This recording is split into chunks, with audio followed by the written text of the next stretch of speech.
Chris. A few minutes ago, I talked about one core concept, balanced budget. What also goes along with that, which is really important to understand, is the job issue.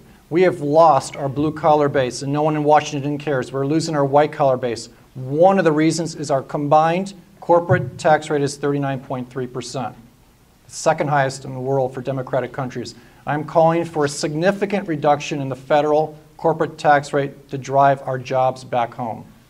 Thank you, Chris. Susan.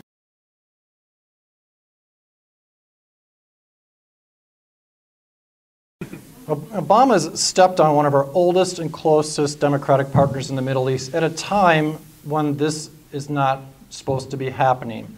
Hamas, Hezbollah, we've got Iran, which is either 1 day or 1 month or 6 months away from nuclear armament, and you can bet that they're going to try to use that. We have to stand up and fight for our partners here. As a prior military man, especially someone who fought or was in a F-16 fighter unit, it's very important that we remember that we have to also pay attention to our fighter units. Going into the future, we have to continue to have a strong fighter unit, streamlined government, streamlined military, and fully support our future warriors.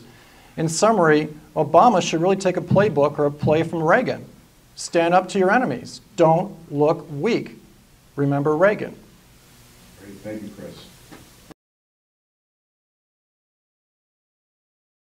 No.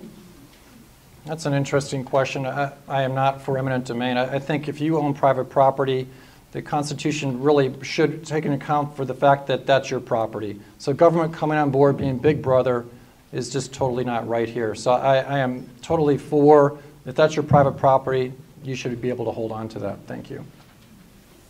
Chris, did you want to follow up? Sure, and I want to piggyback on one of the other candidates about government in general. You know, our founding fathers designed our government after a long period of thought actually in the middle between tyranny and anarchy. We're supposed to be right in the middle. And at that point in the middle, it's supposed to be a pyramid. The federal government at the top and self-governance at the bottom. And we are seeing a shift towards tyranny, and the federal government is becoming more bloated. I just wanted to bring up that particular point because it goes along with this topic.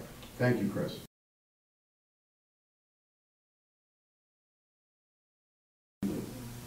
Doctor?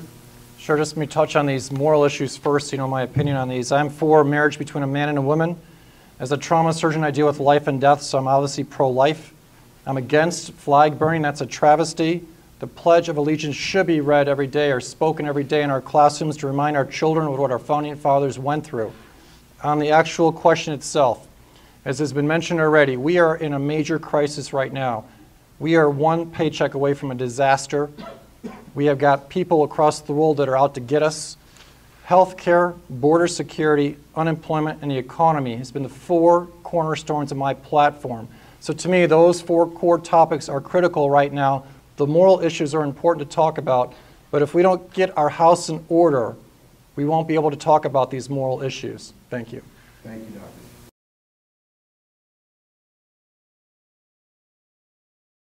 I want to tell you about a time when I was tested personally. My personal strength was tested. I went with Doctors Without Borders to Somalia and spent 4.5 weeks there. And I went there initially thinking it would be kind of no big deal. I get off the plane, which was a jet. We landed on a runway in Kismayo, Somalia. And the pilot shuts off the one engine, opens the door. And this is a Learjet, throws our baggage out on the tarmac. It's 120 degrees. It's blinding light. And they pick us up in a caravan of 4 Jeeps with 4 machine guns in each Jeep, take us 5 miles into the city. I spent the next 4.5 weeks in essentially a fortress with armed guards on the top that were being fed only by food. During that period of time, the first minute I walked in the door, I found a boy who'd been hit by a car. If it was America, we would have done a CAT scan, heroic measures, and essentially the doctor who I was relieving said, you know what, there's nothing we can do, he's gone. 16-year-old female needed a C-section, family wouldn't approve it. I watched her die. I dealt with a warlord's father who needed prostate surgery and spent the next 2 weeks crossing my fingers that our stitches would hold.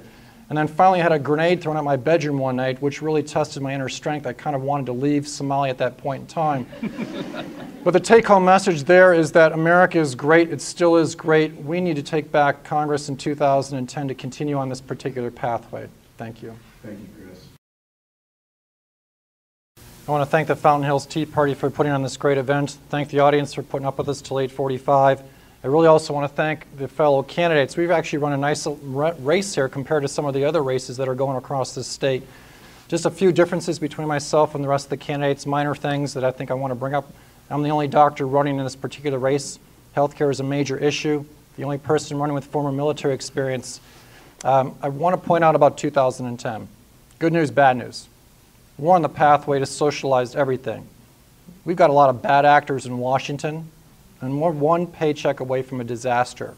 The good news is that you folks are out here, America's waking up, and in 2010, with the proper movement, we're going to take back Congress. Thank you.